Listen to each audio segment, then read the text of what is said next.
اعوذ باللہ من الشیطان الرجیم بسم اللہ الرحمن الرحیم الرحمن علم القرآن خلق الانسان علمہ البیان الشمس والقمر بحسبان والنجم والشجر یسجدان۔ سورۃ الرحمن، اس سورت کی مکی اور مدنی ہونے میں علماء کا اختلاف ہے، لیکن زیادہ علماء اس طرف ہیں جو اس سورت کا مضمون ہے وہ مکی صورتوں جیسا ہے، جس میں خاص طور پر اللہ کی توحید اور اللہ کی قدرت کی نشانیوں کا تذکرہ ہے۔ لیکن مکی صورتیں وہ صورتیں کہلاتی ہیں جو ہجرت سے پہلے نازل ہوئیں، چاہے اس وقت نبی پاک صلی اللہ علیہ وسلم مکہ کے اندر موجود ہوں یا مکہ کے آس پاس جہاں کہیں بھی موجود ہوں، بس ہجرت سے جو پہلے صورتیں نازل ہوئیں ان کو مکی صورتیں کہا جاتا ہے، اور جو ہجرت کے بعد نازل ہوئیں ان کو مدنی صورتیں۔ اور جو مکی صورتیں ہیں ان میں خاص طور پہ 3 قسم کے مضمون بیان کیے جاتے ہیں: توحید، رسالت اور قیامت۔ کیونکہ زیادہ احکام جو ہیں، نماز، روزہ، زکوٰۃ، حج، باقی جو اخلاقیات، عبادات، جتنے بھی معاملات ہیں، وہ زیادہ احکام مدنی صورتوں میں مدینہ منورہ میں جا کے نازل ہوئے۔ مکی صورتوں میں زیادہ عام طور پر یہی عقائد کو بیان کیا جاتا ہے: عقیدہ توحید، عقیدہ رسالت اور عقیدہ قیامت۔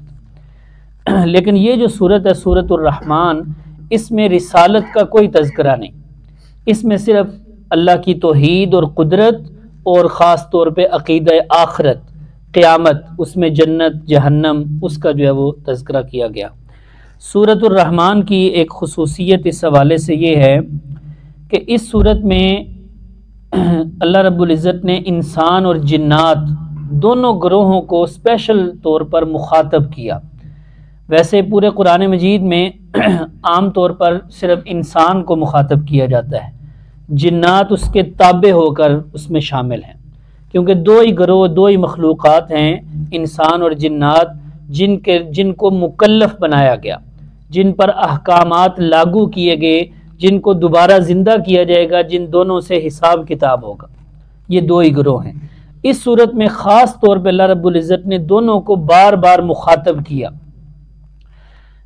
اس صورت میں جو آیت ہے فَبِأَيِّ آلَاءِ رَبِّكُمَا تُكَذِّبَانِ، یہ 31 دفعہ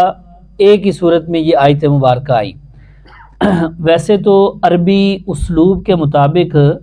یا کسی بھی زبان میں ایک بات کو کچھ زیادہ بار بار کرنا اس کو عیب سمجھا جاتا ہے۔ زیادہ سے زیادہ کوئی اہم بات ہو تو بندہ اس کو ایک کی بجائے 2 دفعہ یا 3 دفعہ کہہ لے، بس کہ تاکہ بات کو پکا کرنے کے لیے، اگلے کو یاد دہانی کرانے کے لیے، یا یہ بتانے کے لیے کہ یہ مضمون زیادہ اہم ہے، اس لیے اس کو بار بار بیان کیا جا رہا ہے۔ لیکن اس صورت میں ایک ہی آیت کو 31 مرتبہ ذکر کیا گیا۔ اس کی وجہ یہ ہے کہ ہر دفعہ اس آیت کا مطلب کچھ اور ہے۔ کس حوالے سے کہ اس سے پہلے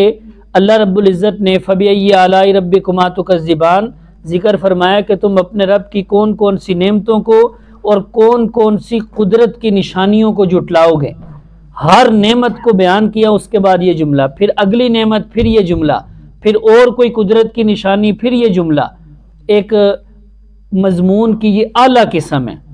عربی اسلوب کے مطابق کوئی خاص قسم کا مضمون ہو تو بندہ جس طرح ایک انداز اپنا کر، ایک اسلوب بنا کر اس میں کئی چیزوں کا تذکرہ کرتا ہے، اور ہر چیز کے بعد پھر وہ ایک سوال کرتا ہے، کیا آپ نے یہ کام کیا، پھر اس کا کیا مطلب ہے، یہ کیا پھر اس کا کیا مطلب ہے، یہ کیا پھر اس کا کیا مطلب ہے۔ اس طرح ایک انداز بنایا جاتا ہے جو بڑی خوبصورت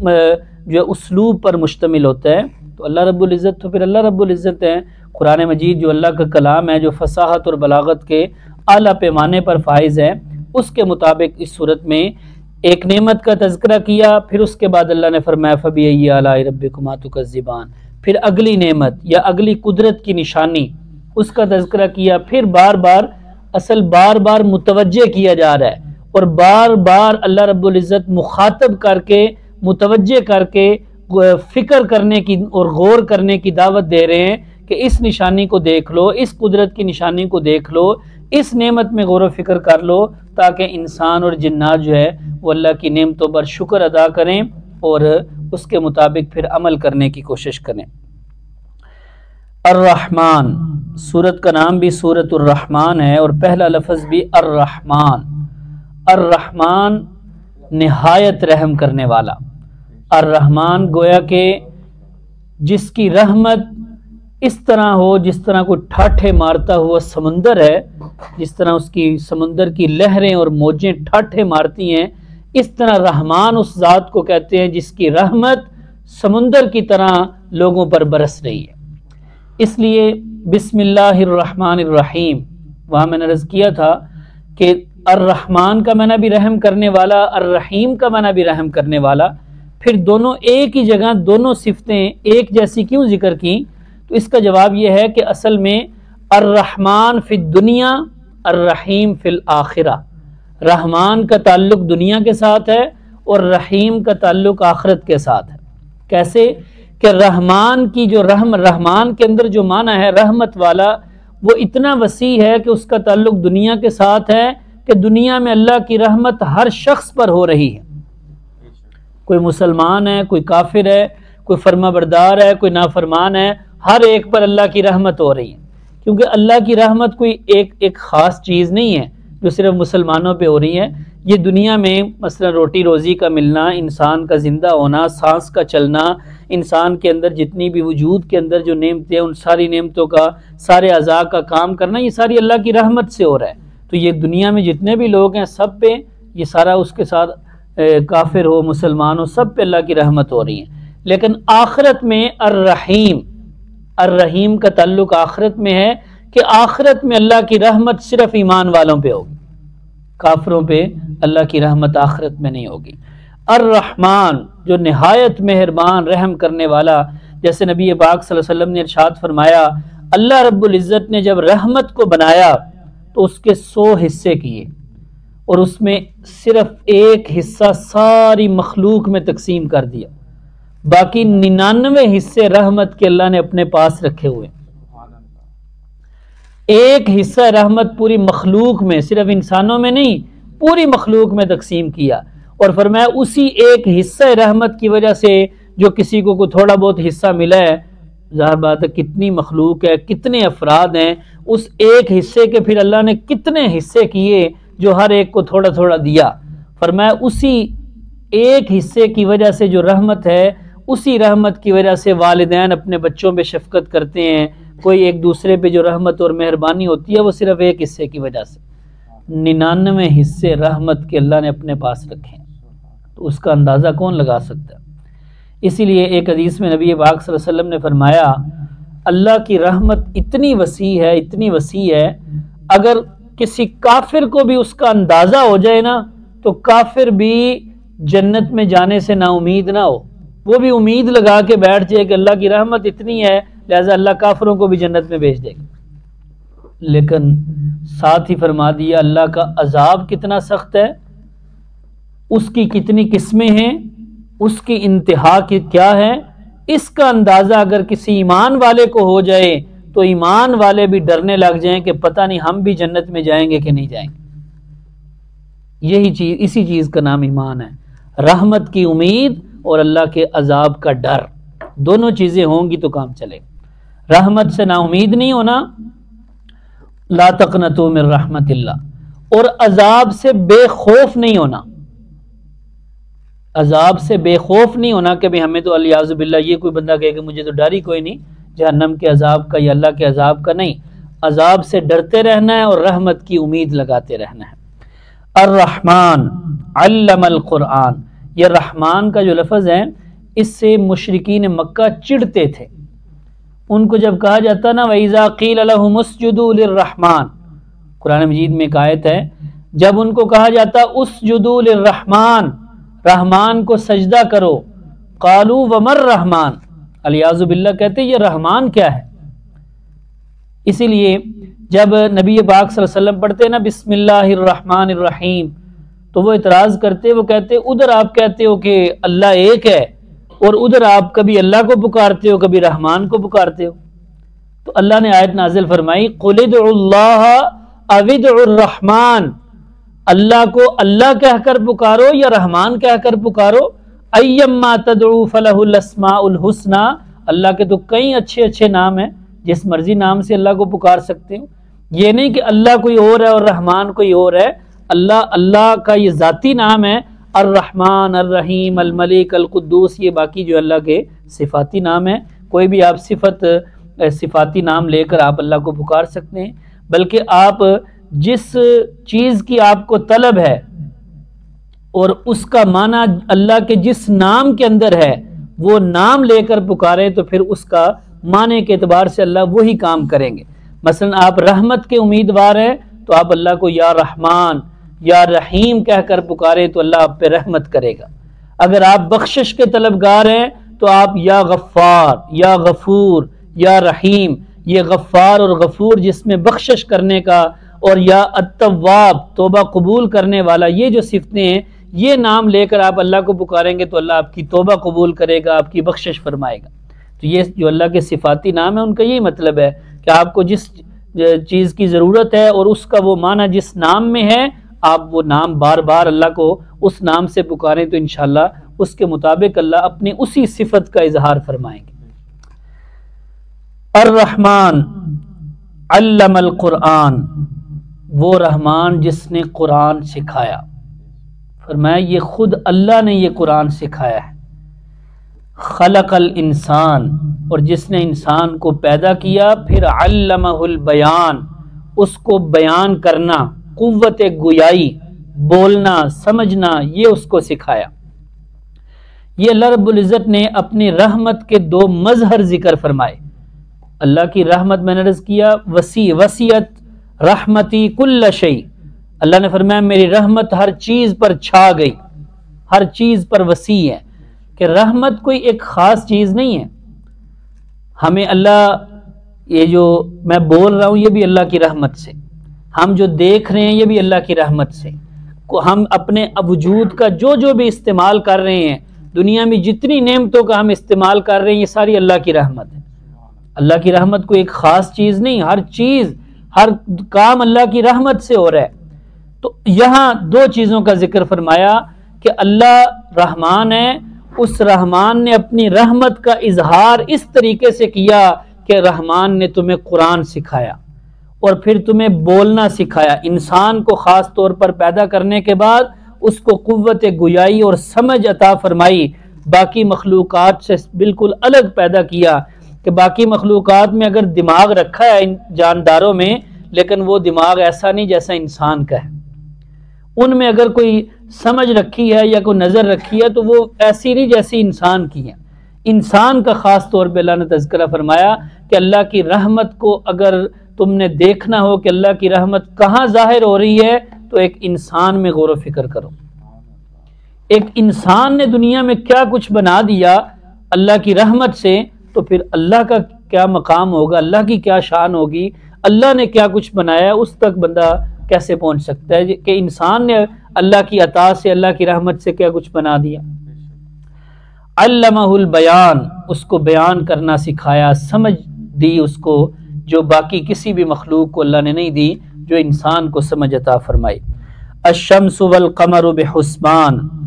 سورج اور چاند ایک حساب اور ایک دائرے میں چل رہے ہیں،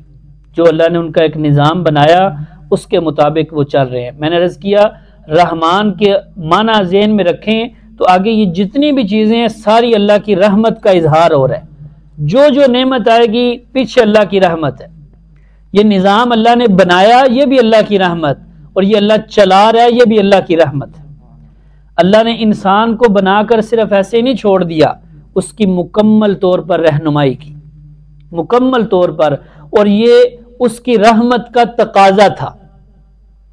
اگر اللہ انسان کو بنا کر ویسے ہی چھوڑ دیتا، اس کے بعد کے روٹی روزی کا انتظام نہ کرتا، اس کے باقی رہنے کا انتظام نہ کرتا، تو پھر رحمت اللہ کی کامل نہ ہوتی۔ تو رحمت کاملہ کا تقاضا یہ تھا کہ اللہ نے جس کو بنایا پھر اس کو اس کی انتہا تک پہنچائے۔ اس کو پھر اللہ نے قرآن سکھایا، قرآن کے ذریعے بھی رہنمائی کی، یعنی آخرت کی زندگی کی، اور دنیا کے اندر بھی رہنے کا طریقہ سکھایا اور سمجھایا۔ کہ جب اللہ رب العزت نے بچے کو پیدا کیا، بچہ جب پیدا ہوتا ہے، ایک تو اللہ نے ماں کے پیٹ کے اندر بچے کی روزی کا انتظام کیا، بچہ جب باہر آیا تو اللہ نے بچے کے لیے ماں کے سینے میں روزی کا انتظام کر دیا۔ اس بچے کو ماں کے سینے سے جو روزی وہ حاصل کر رہا ہے، دودھ پینا، پہلا دن کیا، ابھی پہلے لمحے کا جو بچہ ہو اس کو جب ماں اپنے سینے سے لگاتی ہے تو وہ بچہ دودھ پینا شروع کر دیتا ہے۔ اس کو یہ دودھ پینا کس نے سکھایا؟ دنیا کا کوئی بڑے سے بڑا انجینئر یا کوئی بڑے سے بڑی یونیورسٹی کوئی اس بچے کو کوئی چیز سمجھا ہی نہیں سکتا، سنا ہی نہیں سکتا، سمجھانا تو دور کی بات ہے۔ کس ذات نے اس کو دودھ پینا سکھا دیا؟ سب سے پہلی چیز اس کے لیے یہ دودھ تھا۔ کس ذات نے اس بچے کو رونا سکھایا کہ تو روئے گا تو تیری ماں سمجھے گی کہ بھئی تجھے بھوک لگی ہوئی ہے تو تجھے دودھ ملے گا؟ یہ رونا اس بچے کو کس نے سکھایا؟ تو یہ ہے اللہ رب العزت نے صرف پیدا ہی نہیں کیا، سارا انتظام کیا۔ اب ان چیزوں کیا کیا انتظام کی اللہ نے، ہمارے تو اس طرف ذہن ہی نہیں جاتا، توجہ ہی نہیں کی ہم نے کبھی، تو ہم تو یہ سمجھتے ہیں کہ بس اللہ نے روزی کا انتظام کر دیا۔ یہ روزی کا انتظام جب ہم بڑے ہوئے تو ہم اپنے ہاتھوں سے محنت کر کے کھا پی رہے ہیں، جب ہم کچھ نہیں کر سکتے تھے اس وقت جو اللہ نے روزی کا انتظام کیا تو یہ اللہ کی رحمت کاملہ کا تقاضا تھا اور اللہ نے اس رحمت کو پورا فرمایا۔ سورج اور چاند اپنے دائرے میں نظام ایک اللہ نے بنایا، دن اور رات کا نظام، وہ ایک دائرے میں جو ہے اسی کے مطابق چل رہا ہے، ایک لمحہ بھی آگے پیچھے نہیں ہو رہا۔ والنجم والشجر یسجدان، والنجم کا ایک معنی ہوتا ہے ستارے، لیکن یہاں آیا یہ الشجر کے ساتھ۔ جب والنجم اور والشجر، شجر کہتے ہیں درخت کو، جب الشجر کے ساتھ النجم کا لفظ آئے تو اس وقت اس نجم کا معنی ہوتا ہے، شجر کہتے ہیں تنے والا درخت اور نجم کہتے ہیں بغیر تنے والا درخت، بیل دار درخت جس کا تنا نہیں ہوتا، جس کی بیل ہوتی ہے، جیسے یہ کدو وغیرہ کی جو بیل ہوتی ہے اس کا تنا نہیں ہوتا، یہ وہ یسجدان، یہ دونوں بھی سجدہ کر رہے ہیں۔ سجدہ کرنے سے مراد اللہ نے جس مقصد کے لیے ان کو بنایا اس مقصد میں لگے ہوئے ہیں۔ سجدہ کرنا اللہ نے دوسرے مقام پہ فرمایا وَإِن مِّن شَيْءٍ إِلَّا يُسَبِّحُ بِحَمْدِهِ، ہر چیز اللہ کی تسبیح کر رہی ہے۔ وَلَكِن لَا تَفْقَهُونَ تَسْبِيحَهُمْ، لیکن تم ان کی تسبیح کو نہیں سمجھ سکتے۔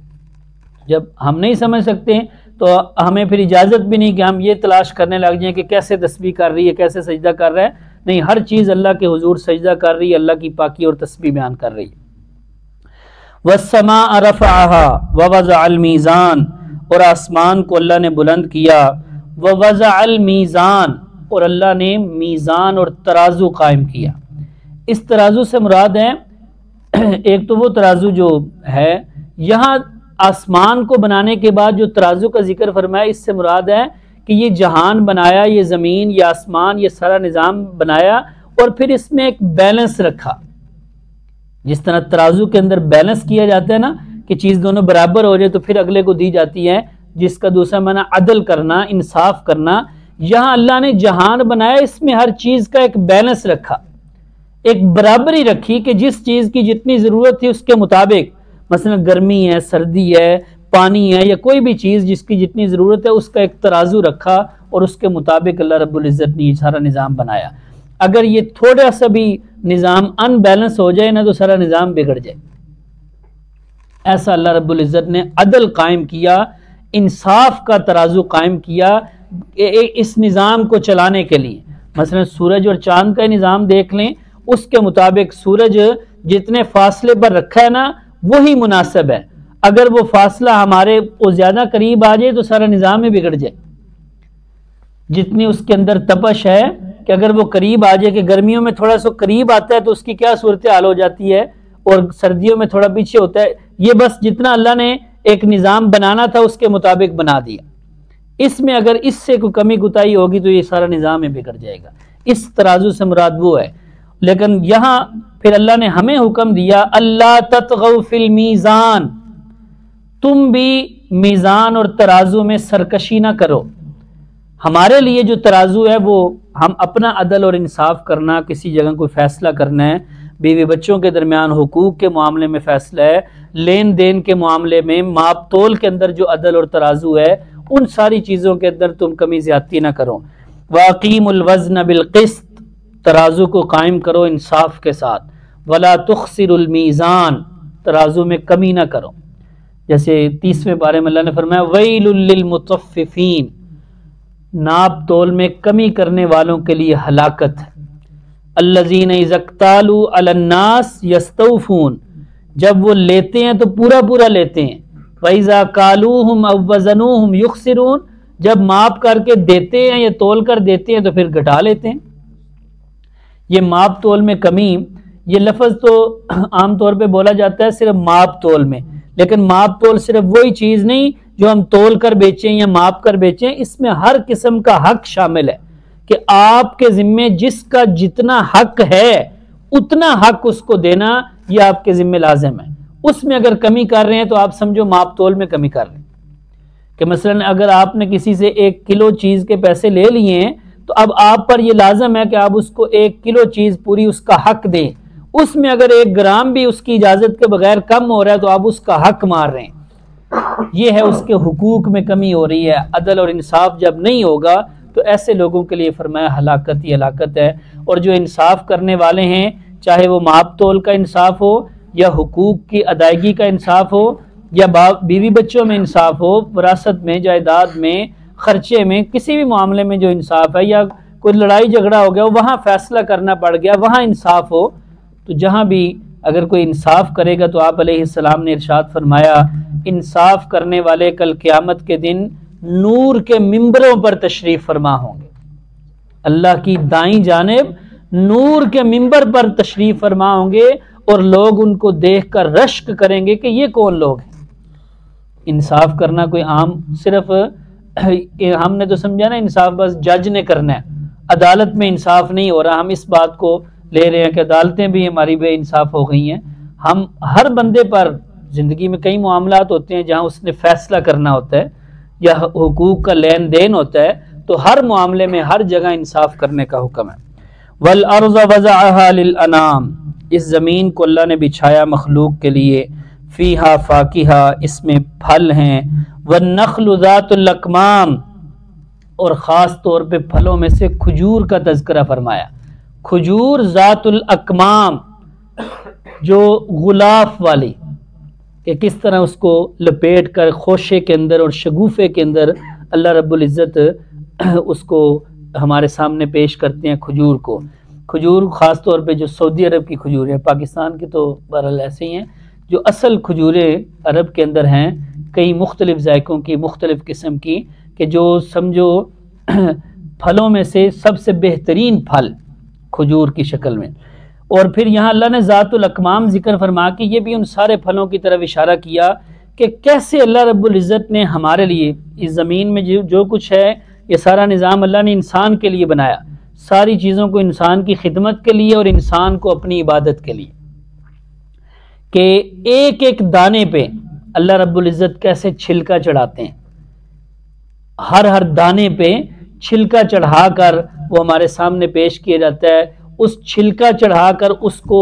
موسم سے، گرمی سردی سے، کیڑے مکوڑوں سے محفوظ کر کے اللہ رب العزت ہم تک پہنچاتے ہیں۔ والحب ذو العصف والریحان، یہ وہی والحب غلہ، اناج، وہ بھی ذو العصف، چھلکے والا، بوسے والا، بوسے والا ذکر کر کے ایک تو وہ اس کی چھلکے کی ذریعے سے اس دانے کی حفاظت، کہ گندم کے ایک ایک دانے پہ اللہ نے چھلکا چڑھا دیا، چاول کے ایک ایک دانے پہ اللہ نے چھلکا چڑھا دیا اس کی حفاظت کے لیے۔ اب وہ چھلکا ایک تو یہ سمجھ آ رہا ہے کہ اللہ کی قدرت اور طاقت دیکھیں، قدرت دیکھیں، اللہ کے علم کی، قدرت کی انتہا دیکھیں کہ ہر دانے پہ اللہ کی نظر ہے۔ جیسے سورہ واقعہ میں آگے آئے گا، اللہ نے فرمایا کہ تم تو بیج ڈال کے آ جاتے ہو اپنے گھروں میں، بیج ڈال کے آ جاتے ہو، اب اس بیج کے ہر بیج پر ہر دانے پہ اللہ کی نظر ہوتی ہے، تو وہ بیج سے کومپل نکلتی ہے اور پودا تیار ہوتا ہے۔ تو اللہ نے فرمایا فرأیتم ما تحرثون، یہ تم اگاتے ہو یا ہم اگاتے ہیں؟ اگر ہم چاہیں تو اس کو ریزہ ریزہ کر دیں، چورا چورا کر دیں، تو پھر تم کیا، پھر تم فضل تم تفکہون، ہاتھ ملتے رہ جاؤ گے۔ اور دوسرا ذو العصفی ذکر کر کے اس بوسے کا بھی فائدہ ذکر کیا کہ جس طرح جو اندر دانہ اور اناج ہے وہ تمہاری خوراک بنایا، اور اوپر والا بوسا تمہارے جانوروں کی خوراک بنا دی۔ والریحان اور خوشبودار پھول، ساری دنیا مل کر ایک پھول نہیں بنا سکتی، اس پھول میں پھر خوشبو پیدا کرنا،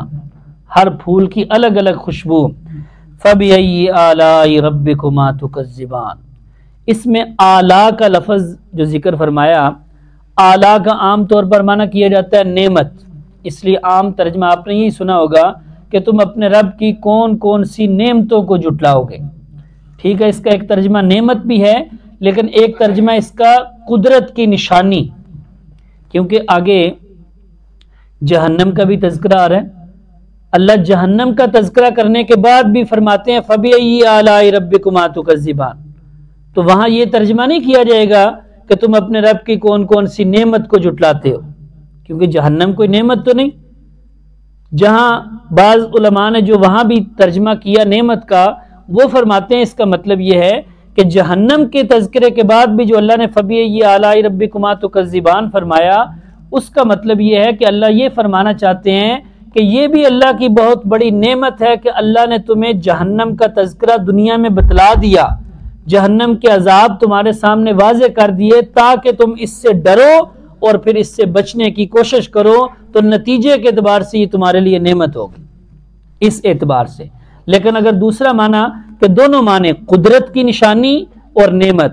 جہاں پیچھے نعمت کا تذکرہ ہو تو وہاں یہ ترجمہ کیا جائے کہ تم اپنے رب کی کون کون سی نعمت کو جھٹلاؤ گے، اور جہاں جہنم کا تذکرہ آئے تو وہاں یہ بھی کہ اللہ کی قدرت کی نشانیاں ہیں کہ اللہ کی قدرت کتنی ہے، اللہ کی طاقت کتنی ہے، وہ کتنی طاقتوں کا مالک ہے، وہ تمہیں عذاب بھی دے سکتا ہے، وہ تمہیں تمہارے اعمال کا بدلہ بھی دے گا کہ تمہیں جنت میں بھیجے گا۔ یہ ہر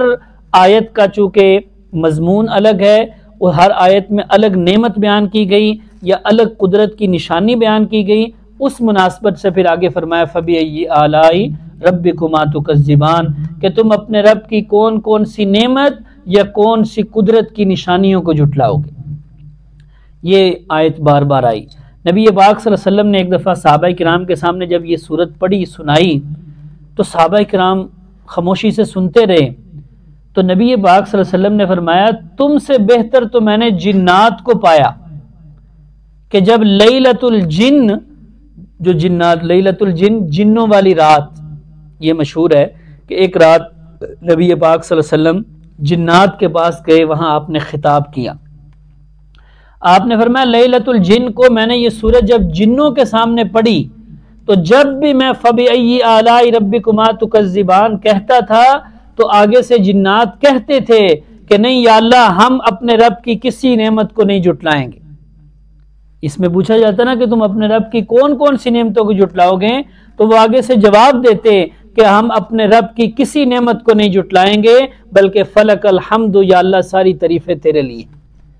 تو آپ علیہ السلام نے صحابہ کرام سے فرمایا تم سے زیادہ بہتر جواب دینے کے اعتبار سے میں نے جنات کو پایا کہ جنات کے سامنے جب میں نے یہ صورت پڑھی تو وہ تو ہر اس آیت پر فَبِأَيِّ آلَاء کے جواب میں مجھے یہ کہا کرتے تھے اور تم خاموش ہو۔ خلق الانسان من صلصال کالفخار، پیدا کیا انسان کو صلصال بجنے والی مٹی سے، کالفخار جس طرح ٹھیکری ہوتی ہے، بجنے والی مٹی کہتے ہیں کہ مٹی کا گارا بنایا جائے اور پھر بنا کر اس کو چھوڑ دیا جائے، کافی دیر اس کو رکھیں تو وہ تھوڑی دیر بعد جب خشک ہو جاتی ہے تو وہ ایسی ہو جاتی ہے کہ اس کو اگر آپ اس پہ کوئی اس طرح ماریں گے نا تو اس سے آواز آتی ہے، جس طرح ٹھیکری کی آواز ہوتی ہے۔ وَخَلَقَ الْجَانَّ مِن مَّارِجٍ مِّن نَّارٍ، یہ حضرت آدم علیہ السلام کو اس مٹی سے بنایا گیا کہ گارا بنایا، پھر اس کو چھوڑا گیا۔ دوسرے مقام پہ ہے اتنی دیر چھوڑا گیا کہ من حمأ مسنون، سیاہ ہو گیا اور بدبودار ہو گیا، سیاہ بدبودار وہ گارا اور مٹی بن گیا اور اس سے انسان کو بنایا گیا۔ وَخَلَقَ الْجَانَّ مِن مَّارِجٍ مِّن نَّارٍ، اور پیدا کیا الجان جنوں کو من مارج من نار، آگ کے شعلے سے۔ آگ کے شعلے سے مراد جب آگ جلتی ہے نا، ایک آگ کا وہ حصہ ہوتا ہے جو سرخ یا جو ہے نا یلو قسم کا ہوتا ہے جو نظر آتا ہے، لیکن جو آگ کے بالکل اوپر ایک ایسی شعاع اور لو ہوتی ہے جو کبھی نظر آتی ہے کبھی نظر نہیں آتی، اس میں تپش زیادہ ہوتی ہے۔ وہ جو اوپر والی شعاع ہے نا، اس کو کہا جاتا ہے مارج۔ فرمایا ہم نے اس سے جنات کو بنایا، اسی لیے جنات نظر نہیں آتے۔ فَبِأَيِّ آلَاءِ رَبِّكُمَا تُكَذِّبَانِ، یہ دو گروہ انسان اور جنات دونوں کی تخلیق کا تذکرہ فرمایا، اور یہ ابتدا سب سے پہلی نعمت ہی ہمارے لیے ہماری پیدائش ہے کہ ہم پیدائش ہوگی تو اس کے بعد اگلی نعمتوں کا سلسلہ جاری ہوگا۔ تو پہلی نعمت پیدائش کو ذکر فرمایا، اور پھر فرمایا فَبِأَيِّ آلَاءِ رَبِّكُمَا تُكَذِّبَانِ، رب المشرقین و رب المغربین، وہ رب ہے دونوں مشرقوں کا اور دونوں مغربوں کا۔ فَبِأَيِّ آلَاءِ رَبِّكُمَا تُكَذِّبَانِ، یہاں دو مشرق اور دو مغرب کا جو تذکرہ فرمایا، ایک مقام پہ اللہ نے فرمایا رب المشرق والمغرب، اللہ مشرق کا بھی رب ہے مغرب کا بھی، یہاں آ گیا دو مشرقوں کا رب دو مغربوں کا رب، اور تیسری جگہ پہ فرمایا فلا اقسم برب المشارق والمغارب، جمع مشرقوں کا رب، بہت ساری مشرقوں کا رب اور بہت ساری مغربوں کا رب۔ اس کا کیا مطلب ہے کہ کہیں واحد کہیں تثنیہ اور کہیں جمع؟ اس کا مطلب مفسرین نے فرمایا اگر واحد ہو پھر تو واضح ہے کہ ایک مشرق ہے ایک مغرب ہے، دو مشرقیں اور دو مغربیں، اس کے دو مطلب ہیں۔ ایک مطلب گرمیوں والی مشرق اور سردیوں والی مشرق، گرمیوں والی مغرب اور سردیوں والی مغرب۔ آپ دیکھیں غور کریں تو سورج جہاں گرمیوں سے نکلتا ہے وہیں سے سردیوں سے نہیں، سردیوں میں وہاں سے نہیں نکلتا، ایک اس کا فرق ہوتا ہے۔ اور دوسرا مطلب دو مشرقوں اور دو مغربوں کا یہ ہے کہ گلوب کے اعتبار سے، دنیا کا جو نقشہ ہے اس کے اعتبار سے، دنیا چونکہ گول ہے اس کے مطابق مثلاً اوپر والوں کے لیے اگر یہاں سے مشرق سے سورج طلوع ہو کر یہاں غروب ہو رہا ہے تو جہاں غروب ہو رہا ہے نیچے والوں کے لیے وہ طلوع ہے، ایک ہی نقطے پہ جہاں غروب ہوگا ان کے لیے وہ مغرب ہے لیکن نیچے والوں کے لیے وہ مشرق ہے، ایک ہی نقطہ مشرق بھی بن رہا ہے مغرب بھی بن رہا ہے۔